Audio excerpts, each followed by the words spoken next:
Students कैसे आप सब, आई होप आप सब बढ़िया होंगे। तो आइए आपकी क्लास का एक और पेपर सोल्व करते हैं जो कि मैथमेटिक्स का है। पीएमश्री केंद्रीय विद्यालय में आ चुका पेपर है। अब जैसे कि छुट्टी पड़ी हुई है तो आपके पास टाइम भी है और आप अच्छे से प्रिपेयर कर सकते हो अपने पेपर्स के लिए।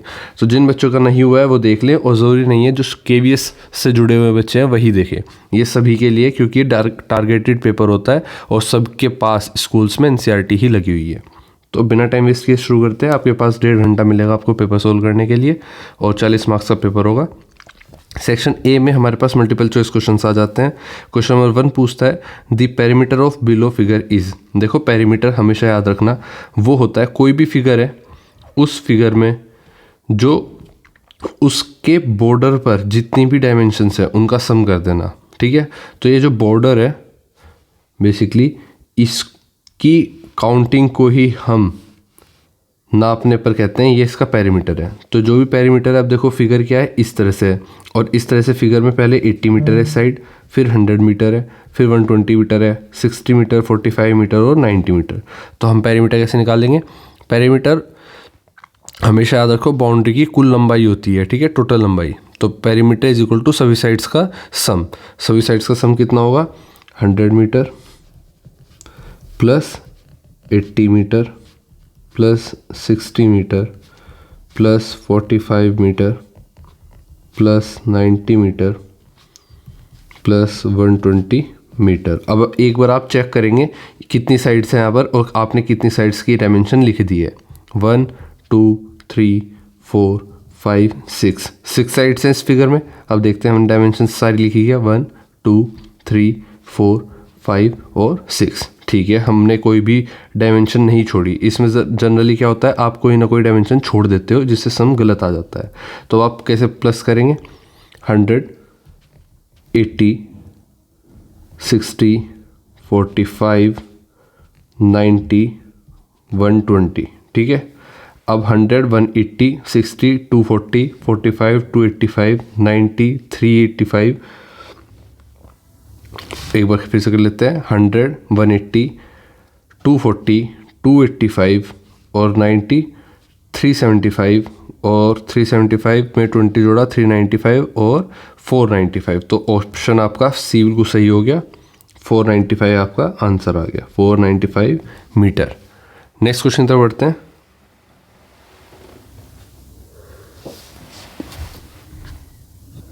क्वेश्चन नंबर 2 हमसे पूछ रहा है कि 4 rotis divided among 6 children give each child. कितना जाएगा? देखो हमारे पास 4 रोटी हैं। हमारे पास कितनी है? 1 2 3 4। अब जो टोटल होता है फ्रैक्शन में वो क्या डिनोमिनेटर में लिखा जाता है, टोटल यहाँ पर लिखा जाएगा, और जितना जितने लोगों में बांटा गया है वो ऊपर लिखा जाएगा। ठीक है, अब आपके पास है 4 रोटीज डिवाइडेड अमंग 6 चिल्ड्रन, और ऊपर न्यूमरेटर में क्या लिखा जाएगा? जितने में से बटना है, मतलब बटना किस में से? 4 रोटियों में से बटने हैं। बेसिकली आप देखो 1 रोटी 2 रोटी 3 रोटी 4 रोटी, इन 4 रोटियों में से 6 बच्चों को बटना है। अब बच्चे टोटल कितने हैं? 6, तो नीचे लिख देंगे। और कितने रोटियों में से बटना है? 4। तो आपका 4/6 आंसर क्या आ जाएगा? इसको काट के 2 2 4 होता है, 2 3 6, तो 2/3 आपका आंसर आ गया। ठीक है, इस तरह से समझो कि टोटल जो भी चीज़ है वो किन्हीं लोगों में बट रही होगी। अगर 6 बच्चों में बट रही है तो उसको 6 से डिवाइड कर देंगे। अगर वो चीज़ 50 बच्चों में बट रही है तो उसको 50 से डिवाइड कर देंगे। ठीक है, आते हैं अगले क्वेश्चन पर चलते हैं। Question number 3। अब यहाँ पर 2/3 हमारा आंसर ए ऑप्शन बिल्कुल सही हो गया। क्वेश्चन नंबर 3 पूछता है the side of square is 10 centimetre. देखो हमें यहाँ से क्लियर हो गया कि एक तो हमारी फिगर स्क्वायर है, ठीक है, और इस स्क्वायर की एक साइड हमें क्या दे दी गई? 10 centimetre. How many times will the new perimeter become if the side of the square is doubled. तो how many times will the new perimeter become, मतलब कि नया पेरीमीटर कितने गुना हो जाएगा अगर नया पेरीमीटर की बात की गई है। तो अभी पेरीमीटर कितना होगा इसका? पेरीमीटर ऑफ स्क्वायर 10 × 4, या फिर आप इसको लिख सकते हो 10 + 10 + 10 + 10, क्योंकि स्क्वायर की सारी साइड्स इक्वल होती हैं। तो 4 बार या तो प्लस कर लो या 4 से मल्टीप्लाई कर दो, आंसर आपका 40 ही आएगा। अब कहा गया है कि अगर इस स्क्वायर की, कहा है ना कि how many times will the new parameter become, नया पैरामीटर कितना गुना हो जाएगा अगर हम साइड स्क्वायर की साइड जो है वो डबल कर दें। तो डबल करेंगे तो स्क्वायर की साइड पहले कितनी थी 10, फिर अब कितनी हो जाएगी, अब हो जाएगी आपकी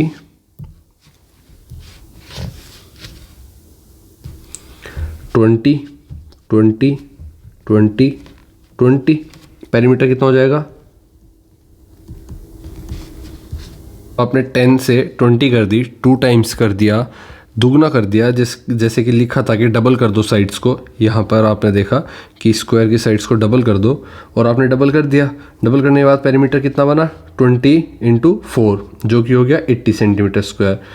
पैरामीटर की बात की है तो हो गया 80 सेंटीमीटर, ठीक है।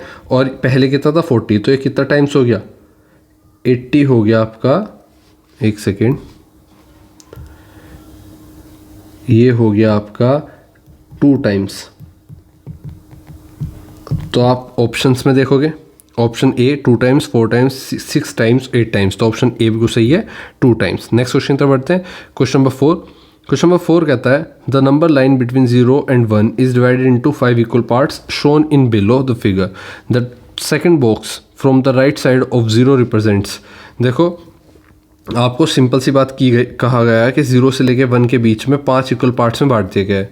अब 5 इक्वल पार्ट्स में बांटने के बाद आपसे कहा गया है कि जो सेकंड बॉक्स है, the second box from the right side of 0, मतलब 0 के राइट साइड से सेकंड बॉक्स जो है फर्स्ट एंड सेकंड, उसकी वैल्यू कितनी होगी। तो 1/5, 2/5, 3/5 एंड 4/5। तो आपका आंसर क्या होगा, यहाँ पर आएगा आपका 4/5 और यहाँ पर आएगा 2/5, ठीक है। नेक्स्ट क्वेश्चन पर चलते हैं। Question number 5। A rectangular swimming pool has an area of 300 square metre. मान लीजिए एक रेक्टेंगुलर स्क्वायर स्विमिंग पूल है जिसका 300 स्क्वायर मीटर एरिया है। इट्स विड्थ इज़ 10 मीटर, ये आपकी 10 मीटर विड्थ है।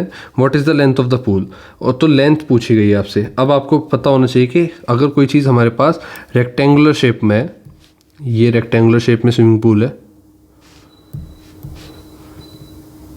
तो इसका अगर विड्थ 10 सेंटीमीटर है तो हमारा जो बेसिकली लेंथ होगी वो कितनी होगी। अब एरिया ऑफ रेक्टेंगुलर कितना होता है, एरिया ऑफ रेक्टेंगल आपको पता है L × B होता है, जिसमें कि हमारे पास टोटल 300 स्क्वायर मीटर ये हमारा एरिया है। B की वैल्यू दे दी गई 10 जो कि 300 हो गई, और L की वैल्यू निकालने के लिए ये इस तरफ डिवाइड में जाएगा, तो 300 / 10, 0 से 0 कट गई, L की वैल्यू 30 आ गई, ठीक है। तो लेंथ कितनी है 30 सेंटीमीटर। नेक्स्ट क्वेश्चन तक बढ़ते हैं। सेंटीमीटर नहीं मीटर में थी सारी वैल्यूज़, 10 मीटर था तो ये भी मीटर में होगा, तो ये 30 मीटर। नेक्स्ट क्वेश्चन तक बढ़ते हैं। क्वेश्चन नंबर 6, 5th 4th हो गया हमारा। The lowest form of 18/24 is, तो 18/24 को आप काटेंगे जैसे कि 6 3 18 और 6 4 24, तो 3/4 आपका आंसर आ जाएगा। ऑप्शन बी बिल्कुल सही होगा। नेक्स्ट क्वेश्चन तक बढ़ते हैं। क्वेश्चन नंबर 7 आपके सामने। इक्विवेलेंट फ्रैक्शन ऑफ 2/7 इज़, तो इक्विवेलेंट फ्रैक्शन कौन सा होगा 2/7 का, देख लीजिए। 3/7 क्या ये कट सकता है, आगे बढ़ सकता है, नहीं। तो 4/14, 4/14, यहाँ पर 2 2 4, 2 7, तो ये 2/7 सही आ गया आपका, तो ऑप्शन बी बिल्कुल सही होगा। नेक्स्ट क्वेश्चन नंबर 8 पर आते हैं। ऐड 3/8 + 1/4, तो 3/8 + 1/4 कैसे करेंगे। सबसे पहले आप फ्रैक्शन को जब ऐड करते हैं तो आप एलसीएम लेते हैं डिनोमिनेटर का, तो 8 और 4 का अगर आप एलसीएम लेंगे तो ये कैसे होगा, 2 4 8, यहाँ पर थोड़ा साफ नहीं आ रहा है, यहाँ पर करते हैं, तो आप लेते हैं एलसीएम 8 और 4 का, 2 4 2 2 2 2 2 1 एंड 2 1 1 एज इट इज़, तो 2 2 4, 2 2 4 और 4 2 8, 8 एलसीएम आ गया। अब 8 अगर एलसीएम आ गया तो आपको दोनों डिनोमिनेटर में, अगर मैं यहाँ पर आपको समझाऊँ आराम से, कुछ बच्चों को ये भी नहीं पता होगा कि अगर हम इसको लिखते हैं 3/8 और 1/4, 3/8 प्लस 1/4, हमारा एलसीएम कितना आ गया? एलसीएम ऑफ 8 एंड 4 8 आ गया। अब दोनों डिनोमिनेटर में, दोनों वैल्यू में हम क्या बनाएंगे? 8 बनाएंगे। तो 3/8 पहले से 8 है, छुएंगे नहीं, प्लस 1/4, 4 को 8 बनाने के लिए इंटू क्या करेंगे? 2 से मल्टीप्लाई। नीचे 2 से हुई मल्टीप्लाई तो ऊपर भी 2 से मल्टीप्लाई होगी। नीचे किसी से मल्टीप्लाई नहीं हुई, ऊपर भी किसी से नहीं होगी। अब इधर भी 8 इधर भी 8, तो कॉमन ले लेंगे। नीचे 8, ऊपर इधर 3 है, प्लस इधर 1 इंटू 2 2 हो गया, तो 3 + 2 5/8। ये आपका फाइनल आंसर आ गया। ठीक है, नेक्स्ट क्वेश्चन 5/8, ऑप्शन सी बिल्कुल सही है। नेक्स्ट क्वेश्चन पर बढ़ते हैं। Question number 9, a square shaped park ABCD of side 100 metre has 2 equal rectangular flower beds. देखो आपके सामने ABCD एक स्क्वायर शेप पार्क है। अब इस पार्क में जो एक साइड है वो, मतलब सारी साइड्स बेसिकली 100 मीटर्स की हैं, ठीक है, जिसके पास 2 इक्वल रेक्टेंगुलर फ्लावर बेड्स हैं, ईच साइज 10 × 15 मीटर। अब देखो इसके पास 2 छोटे छोटे रेक्टेंगुलर फ्लावर बेड्स हैं। इन दोनों का साइज़ क्या है? 5 metre 10 metre, 5 metre 10 metre. Length of the boundary of the remaining park is, तो आपको बताना है कि रिमेनिंग पार्क की बाउंड्री कितनी होगी। अब इसको समझो। मान लीजिए आपके पास एक पार्क है और ठीक है, इस पार्क में 2 फ्लावर बेड्स हैं।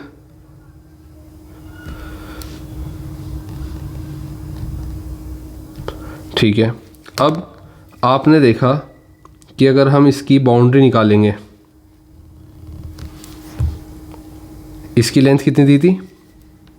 5 और 10, इधर भी 10 इधर भी 10 इधर भी 5 इधर भी 5 इधर भी 5 और इधर 10। अब आप इसकी टोटल लेंथ देखेंगे अगर, तो ये 100 मीटर। 100 मीटर में से ये 10 मीटर का हिस्सा हटा दिया हमने। इधर भी 100 मीटर में से 5 मीटर हटा दिया है। इधर भी 100 में से 10 मीटर हटा दिया है और इधर भी 5 हटा दिया। तो टोटल पेरीमीटर कितना था? पेरीमीटर ऑफ स्क्वायर 100 × 4 था, जो कि आपका 400 था। और अगर इन गार्डन्स को हटा देंगे हम, जो कि आपके एजेस पर हैं, has 2 equal rectangular flower beds each of size 10 metre × 5 metre, length of the boundary of the remaining park is. ये दो की पोजीशन कहाँ पर है? किनारों पर है। किनारों पर होने की वजह से हमें पता है कि इस टोटल में से, जो कि 100 मीटर है, इसमें से ये यहाँ इतना 10 मीटर हट जाएगा, इधर भी 10 मीटर हट जाएगा, इस तरफ 5 मीटर हट जाएगा, इधर भी 5 मीटर हट जाएगा। तो 5 मीटर कितने हटे? 2 बार। तो 5 × 2 मतलब एक तरफ 10 मीटर हट गया, और 10 मीटर कितने हटे? 2 बार। तो 10 × 2 20 मीटर हट गया। तो टोटल कितना? 30 मीटर हट गया। कितने में से? 30 मीटर हटा 400 मीटर में से, तो कितना आ गया? 370 metre remaining length of park. Remaining length of park is 370 metre. यहाँ पे माइनस कर देंगे 370 मीटर। लेकिन इसका आंसर आप सोचोगे 370 होगा और आप पेपर में बिल्कुल ऐसे ही करते हो। आंसर ये नहीं होगा, ये बिल्कुल गलत है। तरीका बिल्कुल सही है, ये बिल्कुल गलत है। देखो अब आंसर क्या होगा वो देखते हैं। पेपर में आपने कैसे करना है ये देख लिया, प्रॉपर तरीका भी देख लिया, जो मैंने बताया आपको वही तरीका है। बेसिकली मैंने सही चीज़ें बताई हैं आपको, बस आपने लास्ट में जो ये माइनस किया है ना, अब आप एक चीज़, नया कॉन्सेप्ट देखो, एक चीज़ समझने की कोशिश करो कि हमारे पास ये एक फिगर थी, ये हमने बना लिया पार्क, ठीक है। इसके बाद ये कुछ इस प्रकार से आया,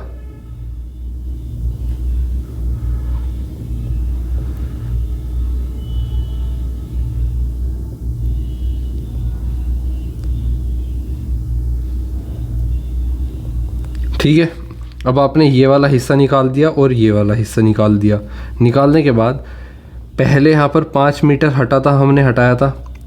अब भी हमने ये 5 मीटर का हिस्सा यहाँ पर जोड़ दिया। पार्क की बाउंड्री बतानी है ना, तो अब आप देखो यहाँ पर 5 बचा, यहाँ पर 10 बचा, यहाँ पर 10 बचा और यहाँ पर 5 बचा। तो जितना हटाया था उतना फिर से जुड़ गया। तो कितनी बाउंड्री हो गई? फ्लावर बेड्स के हटाने के बाद भी बाउंड्री कितनी हो गई? 400 मीटर। ठीक है, तो आपका आंसर हमेशा क्या होगा? 400 मीटर ही आएगा। बी ऑप्शन बिल्कुल सही है। नेक्स्ट क्वेश्चन से बढ़ते हैं। Question number 10th, which of the following is not the name of this square. तो इस स्क्वायर का नाम क्या नहीं है इनमें से? तो देखो, अगर स्क्वायर का नाम कोई भी दिया गया है तो वो मतलब एक कंटिन्यूटी के साथ होगा, ABCD, BCD A, DABC, मतलब एक कंटिन्यूटी के साथ चारों कॉर्नर्स बताए जाएंगे। ऐसा नहीं होगा कि यहाँ से इस कॉर्नर पर कूद जाए, यहाँ से इस पर कूद जाए, फिर यहाँ से इस पर कूद जाए, ऐसा नहीं होता। एक साइक्लिक वे में ही चलेगा, किसी भी तरफ को चले। ठीक है, तो ADBC, यहाँ से AD फिर BC, ये गलत है, BCDA, तो ये यहाँ पर पाथ है इसका BCDA, बिल्कुल सही, साइक्लिक पाथ हो गया। ADCB देखते हैं, ADCB बिल्कुल सही है, ये पाथ इस तरह से बन गया। और लास्ट में CDAB, यहाँ पर देखो आप कि CDAB बिल्कुल सही पाथ, ये भी सही है। तो कौन सा नहीं है? नोट पूछा था, ये ऑप्शन ए बिल्कुल सही होगा। सेक्शन बी की तरफ आते हैं। Question number 11th, 3 apples together weight 1 kg, find the weight of each apple, what will be the weight of 2 apples in kg together। तो 3 एप्पल्स का एक साथ वेट कितना है? 1 kg, 1000 ग्राम, या आप कह लो 1 किलोग्राम। इसमें कितने एप्पल हैं? 3 एप्पल हैं। कहा गया है कि कितना वेट होगा अगर 2 एप्पल को एक साथ देखें हम केजी में, तो कितना वेट होगा वो आपको बताना है। तो 1 एप्पल का वेट आपका कितना हो जाएगा? देखो, मैंने बताया था कि 1 केजी में से कितने एप्पल में बांटना है? 3 एप्पल को बांट दिया हमने, वेट बराबर, तो 1/3। और अगर 2 एप्पल का वेट हम 3 एप्पल, मतलब बेसिकली आपके पास 1 केजी टोटल वेट हो गया कितने एप्पल में?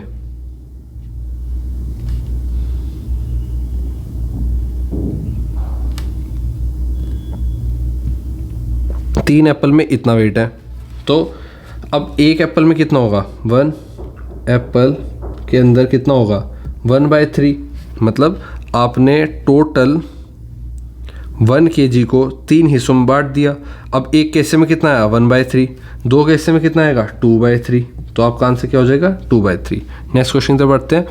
Question number 12, a grid paper is shown in the figure, given figure below. If each square has area of 1 square unit, then find the area of triangle ABE। देखो ABE triangle का आपको क्या निकालना है? Area निकालना है। अब एक स्क्वायर का आपने एक grid paper is shown below, each square has area of 1 square unit. तो हर एक स्क्वायर का कितना है? 1 स्क्वायर यूनिट है, तो उसके हिसाब से आपको आंसर देना होगा। तो अब आप एरिया कैसे निकालोगे? देखो, ट्रायंगल का एरिया का फॉर्मूला आपको पता होना चाहिए। एरिया ऑफ ट्रायंगल क्या होता है? Half into base into height. अब देखो, हाफ बेस और हाइट, बेस क्या है? ए से लेकर बी तक आपका बेस है। इसके अंदर कितनी यूनिट्स आ गई? 1। देखो कितनी यूनिट्स आ गई? 1 2 3 4 5 यूनिट आ गई। एक 5 स्क्वायर्स के एक तरफ का मतलब कि ये 5 स्क्वायर आ गए। अब 5 स्क्वायर की एक साइड कितना यूनिट है? देखो, if each square has area of 1 square unit, तो 1 स्क्वायर यूनिट मतलब अगर आपके पास एक स्क्वायर है, इसका 1 मीटर साइड है, तो इसका स्क्वायर मीटर कितना, एरिया कितना होगा इसका? 1 मीटर स्क्वायर। अब यहाँ पर 1 यूनिट स्क्वायर की बात की गई है, तो मतलब एक साइड स्क्वायर की एक साइड कितनी होगी? 1। यहाँ पर 1 1 1 1, तो बेस कितना हो गया? 1 2 3 4 5 यूनिट्स हो गया बेस। और हाइट कितनी हो गई? 1 यूनिट 2 यूनिट 3 यूनिट और 4 यूनिट इंटू 4 यूनिट्स। तो आप 5 और 4 यूनिट यहाँ पर रख दोगे, 5 यूनिट और 4 यूनिट इंटू हाफ 2 ज़ा 4, 5 into 2 equal to 10 unit square. ये क्या आ गया आपका, आप इसको ऐसे भी लिख सकते हो 10 स्क्वायर यूनिट। किसका एरिया है, एरिया ऑफ ट्रायंगल। ठीक है, नेक्स्ट क्वेश्चन तक बढ़ते हैं। Question number 13, Ramlal has a rectangular piece of land. Rectangular piece of land है रामलाल के पास। His son finds that its area is 18 square units. इसका जो एरिया है वो कितना है, 18 यूनिट स्क्वायर। इसको स्क्वायर यूनिट बोलते हैं, बेसिकली लिखा स्क्वायर यूनिट जाता है लेकिन शॉर्ट फॉर्म में यूनिट स्क्वायर लिखा जाता है। And perimeter is 18 units. 18 ही इसका स्क्वायर है और 18 इसका पेरीमीटर है, पेरीमीटर भी 18 है। What can be its length and breadth, help him out. तो मान लो उसकी लेंथ तो ब्रेथ बतानी है आपको। तो एक बात बताओ आप मुझे, ये आपकी लेंथ, ये ब्रेथ। तो आपको पता है कि एरिया ऑफ रेक्टेंगल क्या होता है, लेंथ इनटू ब्रेथ। और पेरीमीटर क्या होता है of rectangle, 2 into L plus B. अब आप एक चीज़ देखो कि इसकी वैल्यू भी दे दी गई, इसकी वैल्यू भी दे दी गई। दोनों की क्या वैल्यू है, 18, इसकी भी 18। अब आप दोनों की वैल्यू सेम है तो हम इक्वल रख सकते हैं इनको। तो हम इक्वल रख सकते हैं, L into B is equal to 2L plus B. ठीक है, अब तो इसके बाद आप देखो जब ये दोनों इक्वल हैं और इक्वल 18 के हैं तो आपने देखा कि 18 equal to 2 into L plus B था। 2 इस तरफ गया, 18 डिवाइड बाई 2 जो कि एल प्लस बी के इक्वल आ गया। एल प्लस बी की वैल्यू कितनी आ गई, 9। तो अगर दो चीज़ की वैल्यू देखो, L इंटू बी आपका गिवन है और L प्लस बी आपका गिवन है, तो अब आप कैसे देखोगे, आप देखोगे कि L इंटू बी 18 है और इस 18 में दो टर्म जोड़नी है, एक L एक B।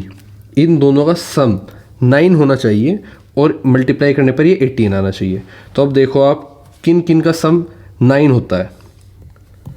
9 L प्लस बी मतलब 4 प्लस 5 9 होता है। 4 5 20, गलत हो गया। ठीक है, ये आपको हिट एंड ट्रायल मेथड ही करना होगा। फिर आ गया 2 प्लस 7, 2 7 14, 18 नहीं आया। ठीक है, फिर इसके बाद आ गया आपका 3 प्लस 6, तो दोनों का सम 9 आ गया और 3 6 18 आ गया। तो L और B की वैल्यू क्या आ गई, लेंथ आ गई। अब लेंथ आपकी लंबी होती है तो L इक्वल टू 6 और breadth equal to 3। Next question पर बढ़ते हैं। Question number 14, Ramesh eats 2/7 and Suresh eats 4/9 part of a chocolate. Who eats more, compare the fraction.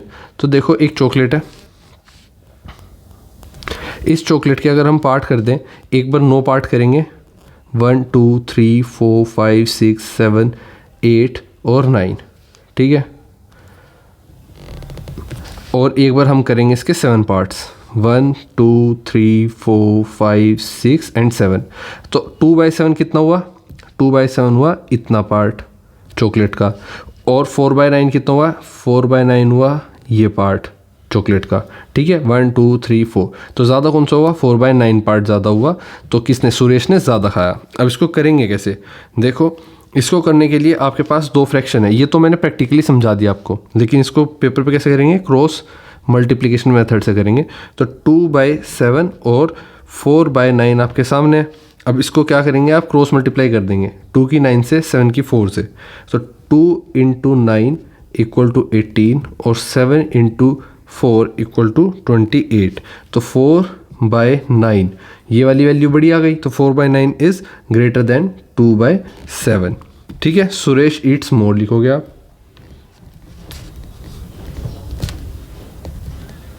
Next question पे बढ़ते हैं। Question number 15, what is a curve, give 2 example by drawing. और दूसरा question इसका, draw a circle with radius 3.5 centimetre taking centre 0।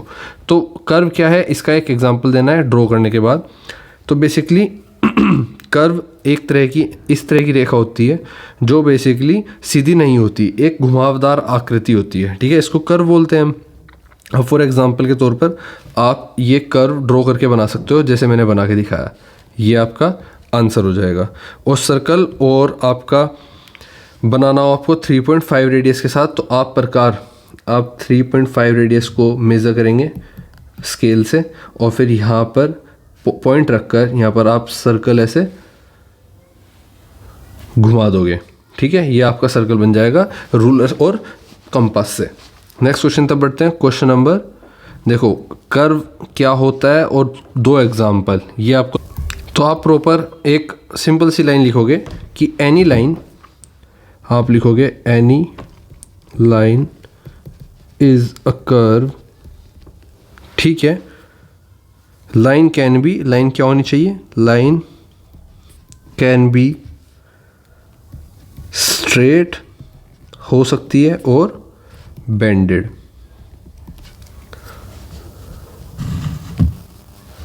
Curve कैसे बनाने हैं आपको, ये आपका कर्व हो गया, ठीक है। आप सर्कल बना सकते हो। और दूसरा क्वेश्चन था draw circle with radius 3.5 centimetre taking centre 0। तो सेंटर को 0 मानते हुए आपको 3.5 रेडियस मानकर आपको एक सर्कल बना देना है, ठीक है। नेक्स्ट क्वेश्चन तरफ बढ़ते हैं। क्वेश्चन नंबर 16 आपके सामने, सेक्शन सी आपका आ गया। 3 नंबर का क्वेश्चन 1 होगा। क्वेश्चन नंबर 16 कहता है find the area of figure by dividing it into rectangle and triangle, assume that the area of each square in grid paper has area of 1 square unit. तो आपकी जो square है इसकी जो एरिया है 1 यूनिट स्क्वायर है, ठीक है। इसका मतलब है आप ये 1 मानकर चल सकते हो। अब आपको निकालना है एक, इसका बेसिकली आपको निकालना है एरिया ऑफ फिगर, एरिया निकालना है। एरिया निकालने के लिए आपको इस फिगर को डिवाइड कर देना होगा। कैसे, देखो पहले आप ट्रायंगल को निकाल लो। ये आपने ट्रायंगल निकाल लिया, ठीक है। ये भी आपने ट्रायंगल निकाल लिया, ठीक है। और ये आपने रेडियस, ये आपने रेक्टेंगल निकाल दिया, ठीक है।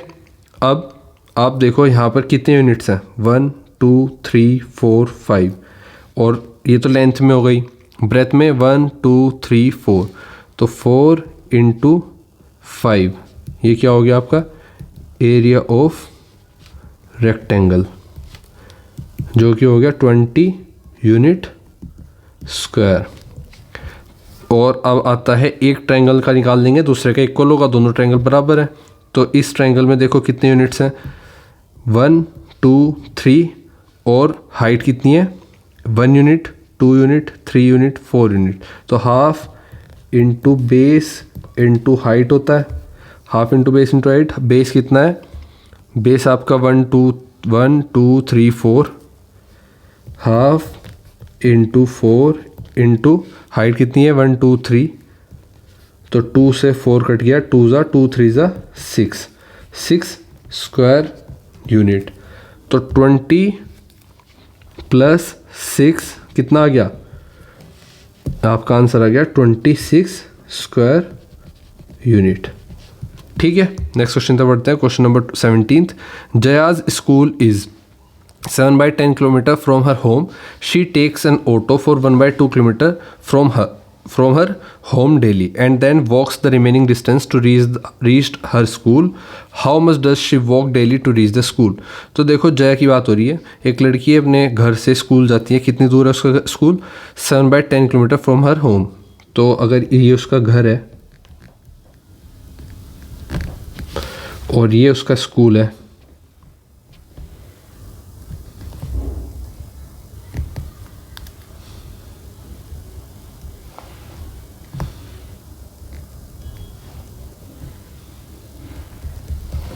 ठीक है। यहाँ से यहाँ तक की डिस्टेंस कितनी है 7/10, ये लिखी। She takes an auto for ½ kilometre from her home daily. तो अगर हम एक डिस्टेंस के 10 हिस्से कर दें, 1 2 3 4 5 6 7 8 9 10, और इसमें से भी वो 7/10 किलोमीटर 10 में से, तो अब आप सिंपल सी चीज़ देखो, यहाँ से यहाँ तक की दूरी कितनी है, टोटल डिस्टेंस आपका है 7/10 किलोमीटर। आपसे कहा है ऑटो से जाती है जया सिर्फ 1/2 किलोमीटर, 1/2 किलोमीटर। पूछा है कि वो वॉकिंग डिस्टेंस कितना होगा। तो अब सिंपल सी चीज़ है, टोटल में से हम ऑटो का डिस्टेंस हटा देंगे, क्या निकल के आ जाएगा? Walking distance. तो इसको कैसे लिखेंगे? देखो हम इसको लिखेंगे कि walking distance is equal to total distance minus के आपका ऑटो डिस्टेंस। टोटल डिस्टेंस कितना है? 7/10। ऑटो डिस्टेंस कितना है? 1/2। अब 7/10 में से 1/2 कैसे करेंगे? तो आपको एलसीएम लेना होगा। 7/10 माइनस 1/2। 10 और 2 का एलसीएम लेने पर क्या आएगा? 10 और 2 का एलसीएम लेंगे तो 10 ही आएगा। नीचे 10 बनाएंगे, इस तरफ 10 है तो कुछ नहीं करेंगे, दूसरी तरफ 10 नहीं है तो 10 बनाएंगे। 2 × 5, 5 से मल्टीप्लाई करी तो ऊपर भी 5 से मल्टीप्लाई करेंगे। पहले से 1 था, इधर 7 था। 7 माइनस 5, नीचे 10 आ गया तो ये हो गया आपका 2/5, जिसको हम लिख सकते हैं 2/10, जिसको हम लिख सकते हैं 1/5। ठीक है, ये 1/5 आपका आंसर हो गया। कितना चलना पड़ेगा? 1/5 किलोमीटर। जगह को चलना पड़ेगा 1/5 किलोमीटर। नेक्स्ट क्वेश्चन की तरफ बढ़ते हैं। कुछ सेक्शन डी आपके सामने। Question number 18, define square, what is the measurement of each interior angle of square और draw square of side 4 centimetre using geometry tools. तो आइए अपने पेपर पर चलते हैं। अब मैं प्रैक्टिकली आपको पहले समझा देता हूँ कि स्क्वायर होता क्या है। स्क्वायर वो होता है, वो 4 साइड वाला एक क्लोज्ड फिगर होती है। 4 साइड्स वाली एक क्लोज्ड फिगर जिसकी all sides are equal and make 90 degree every angle. ठीक है, तो बेसिकली ये प्रैक्टिकली मैंने ऊपर से आपको बता दिया। ठीक है, तो आप इसमें लिखोगे square has 4 equal sides. Square is a closed figure which has 4 equal sides, 4 right angles।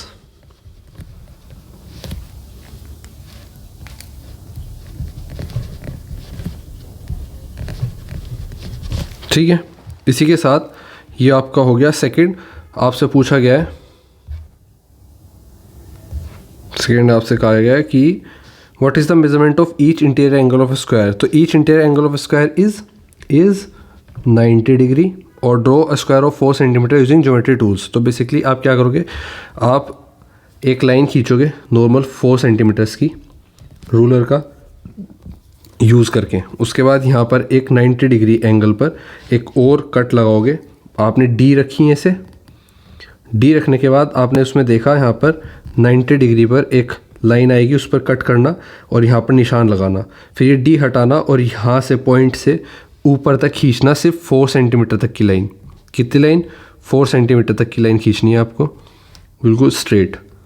Same यही चीज़ आपको करनी है इस तरफ और फिर नीचे को। ये आपका 4 सेंटीमीटर का स्क्वायर बनकर तैयार हो गया। ठीक है, तो इसके पॉइंट्स क्या हैं? Draw a line A B equal to 4 centimetre A B. दूसरा पॉइंट होगा at point A draw a 90 degree angle. ठीक है, ये एंगल लिखा हुआ है। थर्ड पॉइंट होगा मार्क ए डी। ठीक है, mark A D equal to 4 centimetre on this angle. Fourth point होगा at point B draw another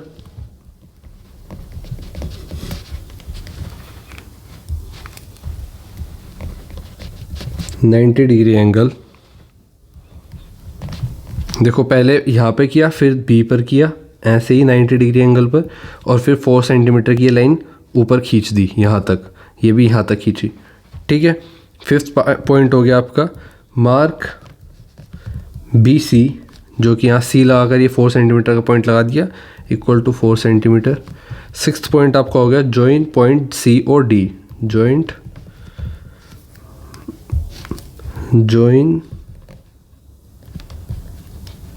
points C and D।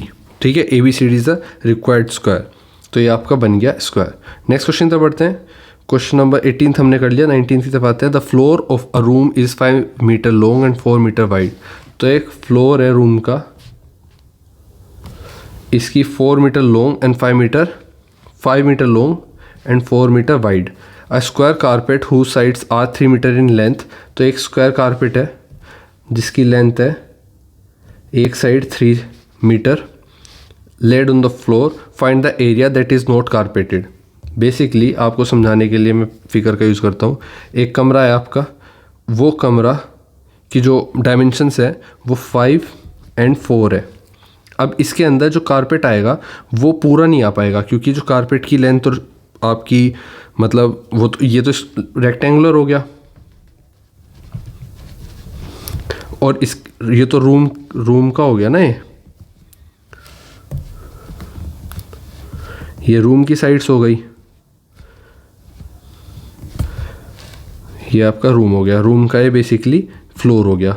इस फ्लोर में आपने स्क्वायर शेप का एक कारपेट बिछाना चाहा जिसकी लेंथ 3 मीटर है। तो स्क्वायर की चारों साइड क्या होती है, बराबर होती है, 3 3 3 3। तो स्क्वायर का एरिया कितना होगा, 3 इंटू 3, लेंथ इंटू B होता है, जो कि 9 मीटर स्क्वायर आ गया। तो 9 मीटर स्क्वायर जगह वो घेरेगा, लेकिन टोटल कितनी जगह है, 5 इंटू 4, जो कि 20 मीटर स्क्वायर है। तो 9 मीटर स्क्वायर एक कारपेट, दूसरा कारपेट भी घेरेगा 9 मीटर स्क्वायर, तो टोटल कितनी होगी, 18 मीटर स्क्वायर। कितना बच गया, 20 में से 18 गया, 2 मीटर स्क्वायर बच जाएगा। अब इसको लिखोगे और करोगे कैसे, आइए देखते हैं। तो देखो, आप बेसिकली लिखोगे length of room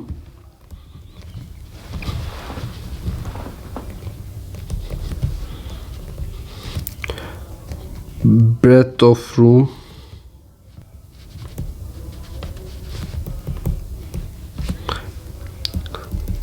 side of square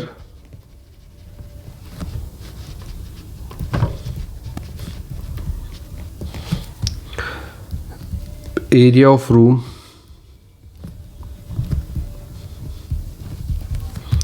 L into B, जो कि 5 इंटू 4, जो कि 20 square metre. Area of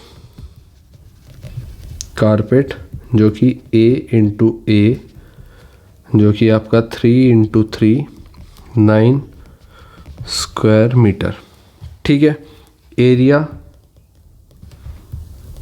not carpeted, area not carpeted कितना होगा, 20 मीटर स्क्वायर माइनस के 9 मीटर स्क्वायर, कितना 11 स्क्वायर मीटर आपका आंसर आ गया। अगर आप एक कारपेट बिछाओगे, अगर 2 कारपेट बिछाओगे तो यही 9 2 ज़ा 18 हो जाएगा, तो फिर आंसर आ जाएगा 2 मीटर स्क्वायर, ये 2 स्क्वायर मीटर। ठीक है, तो area not covered by the carpet is इतना, ये आपका आंसर आ गया। नेक्स्ट क्वेश्चन तक बढ़ते हैं। A farmer has rectangular field having length 230 metre and breadth 160 metre. तो सेम रेक्टेंगुलर फील्ड है आपका, जिसकी लेंथ और ब्रेथ दे दी गई है 230 and 160, 230 160 metre. Next, he wants to fence it with 3 rounds of rope as shown. What is the total length of rope needed? Also calculate the area of the field. देखो simple, area of field पूछा है और आपसे पूछा है length of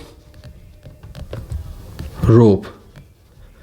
तो रोप, अब रोप एक बार घूमेगी तो पेरीमीटर आ जाएगा, और 3 बार घुमानी है तो पेरीमीटर, लेंथ ऑफ रोप कितनी होगी, 3 टाइम्स पेरीमीटर ऑफ फील्ड।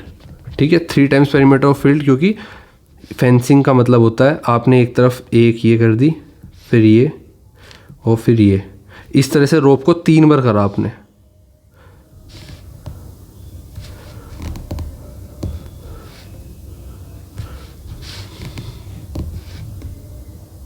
ठीक है, इस तरह से 3 बार करा, तो एक बार पेरीमीटर किया, फिर दूसरी बार किया, फिर तीसरी बार किया, तो 3 इंटू पेरीमीटर ऑफ फील्ड क्या होगा 160, 2 into L plus B 230 plus 160, 3 into 230 plus 160 कितना हो जाएगा 392। अब देखो आप 2 600 780 इंटू 3, जो कि आपका आ जाएगा आंसर 8 3 ज़ा 24, 2 7 3 ज़ा 21, 23 और 0 2340 मीटर। ये क्या आ गया आपका लेंथ ऑफ रोप, और एरिया ऑफ फील्ड कितना आ गया L इंटू बी, जो कि आपका होता है 230 इंटू 160 मीटर। ये कितना आ जाएगा आपका 36800 स्क्वायर मीटर। ठीक है, नेक्स्ट क्वेश्चन पर चलते हैं। सेक्शन ई आपके सामने केस स्टडी बेस्ड क्वेश्चन है। Question number 20, Rohan, Priya and Ali shared a pizza with 12 slices. देखो आपको गिवन फिगर भी गिवन है, तो 12 स्लाइसिस 1 2 3 4 5 6 7 8 9 10 11 12। ठीक है, 3 दोस्त हैं, एक पिज़्ज़ा शेयर कर रहे हैं जिसके अंदर 12 स्लाइसिस हैं। Rohan ate 3 slices, Priya ate 2 and Ali ate 4। तो रोहन ये है जो कि खाता है 3 स्लाइसिस, ये आपका अली है जो खाता है 4 स्लाइसिस, और ये आपकी प्रिया है जो खाती है 2 स्लाइसिस। ठीक है, answer the question given below. इसके भी यहाँ पर क्वेश्चन देखते हैं क्या है। What fraction of the whole pizza did each person eat. तो हर एक पर्सन कितना पिज़्ज़ा खा रहा है, तो टोटल पिज़्ज़ा कितना है, total pizza is equal to 12 slices. Rohan ate 3, Priya ate 2 and Ali ate 4। तो पहला क्वेश्चन है रोहन कितना खाता है, रोहन खाता है आपका 3/12, जिसको हम लिख सकते हैं 1/4। फिर प्रिया खाती है आपकी 3/12, 2/12, प्रिया खाती है 2/12, जो कि हो गया आपका 1/6। ठीक है, और आपका अली खाता है 4, जो कि हो गया 4/12, 4 1 4 1 और 4 3 12, तो ये 1/3। ठीक है, नेक्स्ट क्वेश्चन तक बढ़ते हैं। सेकंड बी पार्ट पूछता है कि fraction of the pizza was left over. तो कितना पिज़्ज़ा बच जाता है, तो 3 स्लाइसिस खाई रोहन ने, 2 स्लाइसिस खाई प्रिया ने, 4 स्लाइसिस खाई अली ने, टोटल स्लाइसिस हो गई 9। टोटल थी कितनी 12 में से 9 गया, कितना बचा 3 स्लाइसिस कितने में से 12 में से, तो 3/12 बच गया, कितना लिखेंगे 1/4, तो 1/4 बच गया। Fraction left. बी पार्ट आप तरीके से ऐसे करोगे, फ्रैक्शन ऑफ पिज़्ज़ा लेफ्ट,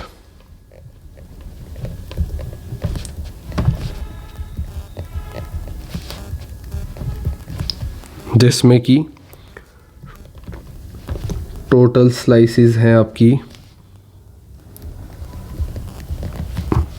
3 + 2 + 4 9, और स्लाइसिस लेफ्ट बची कितनी 12 माइनस के 9 मतलब के 3।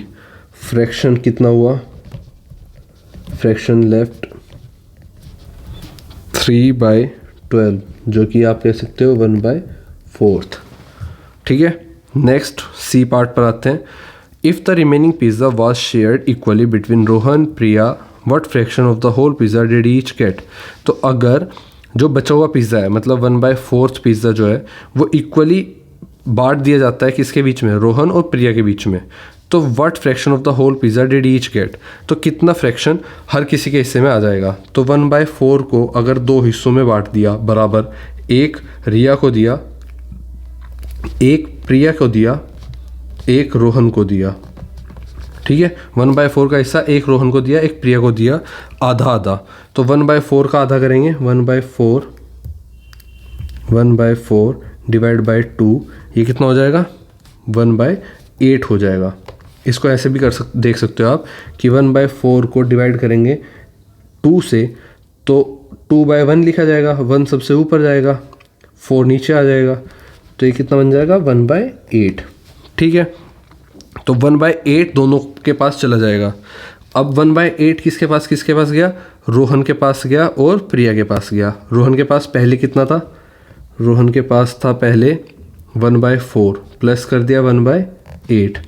प्रिया के पास कितना था पहले,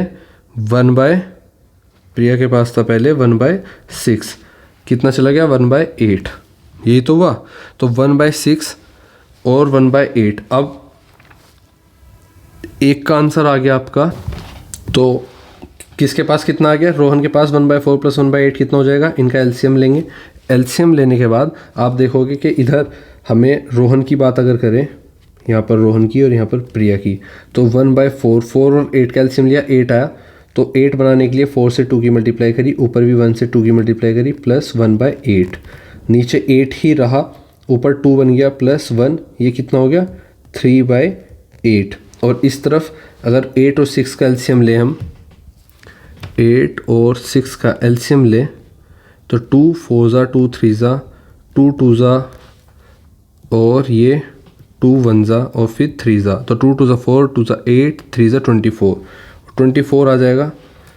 24 का मतलब है कि 6 4 ज़ा और 8 3 ज़ा, ऊपर भी 3 से मल्टीप्लाई कर दिया, इधर भी 1 से 4 की मल्टीप्लाई कर दी, प्लस करेंगे तो 4/24 प्लस 3/24, तो 7/24।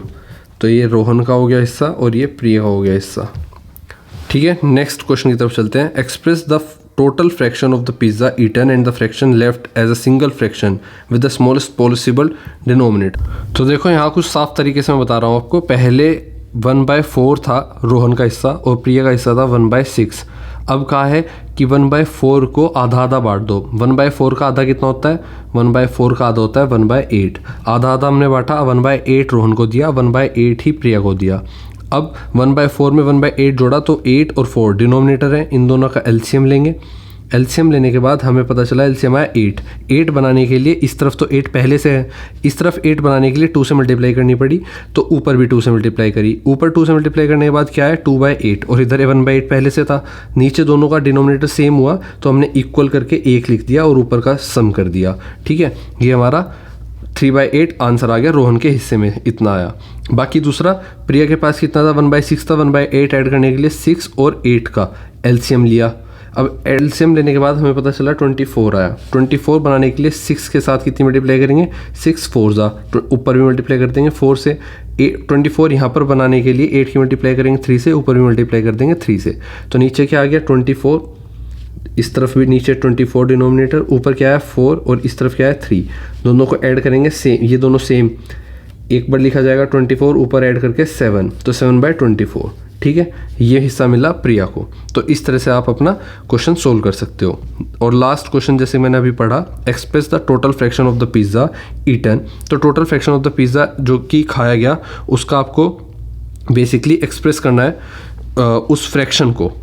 वो फ्रैक्शन कितना है, टोटल फ्रैक्शन आप लिखते हैं यहाँ पर, थोड़ी जगह मिल जाए हमें, हाँ, total fraction of pizza that is eaten, pizza eaten जो खाया गया, मतलब 9 खाया गया था, 9/12, 9/12 मतलब 3/4। पहले तो 9/12 भी खाया गया था, फिर पिछले वाले क्वेश्चन में हमें कहा गया था बचा हुआ डिवाइड कर दो, लेकिन अगर जितना खाया गया था वो कितना था 9/12, 3/4 आ गया। और इसके बाद कहा गया बचे हुए का मतलब fraction of left, fraction of left pizza. Fraction left कितना है 3/12, जिसको हम लिख सकते हैं 1/4। ठीक है, क्योंकि देखो 12 में से 9 हिस्सा खाया गया और 3 हिस्सा नहीं खाया गया, तो 9/12 खाने वाला हिस्सा हो गया और 3/12 बिना खाया बचा हुआ हिस्सा हो गया। ठीक है, जिसको हमने 1/4 लिखा और यही हमारा बचा था जिसको हमने 1/8 आधे आधे में डिवाइड करके प्रिया और रोहन में बांट दिया था। आई होप आपको समझ में आया होगा और आपको तरीका बड़ा डिटेल लगा होगा। मैं उम्मीद करता हूँ पेपर में आप बेहतर तरीके से करेंगे और ये मत भूलना किस तरह से ये क्वेश्चंस होते हैं। तो ज़्यादा से ज़्यादा प्रैक्टिस करो, कंटिन्यू करो और मिलते हैं आपसे आपकी क्लास के नेक्स्ट क्वेश्चन पेपर को सोल्व करते हुए। वीडियो को लाइक करके और चैनल को सब्सक्राइब करके जाइएगा, तभी हम आगे लगातार मिल पाएंगे। All the best for your exams बच्चों, और मिलते हैं आपसे आपकी क्लास के क्वेश्चन पेपर के साथ। Bye bye.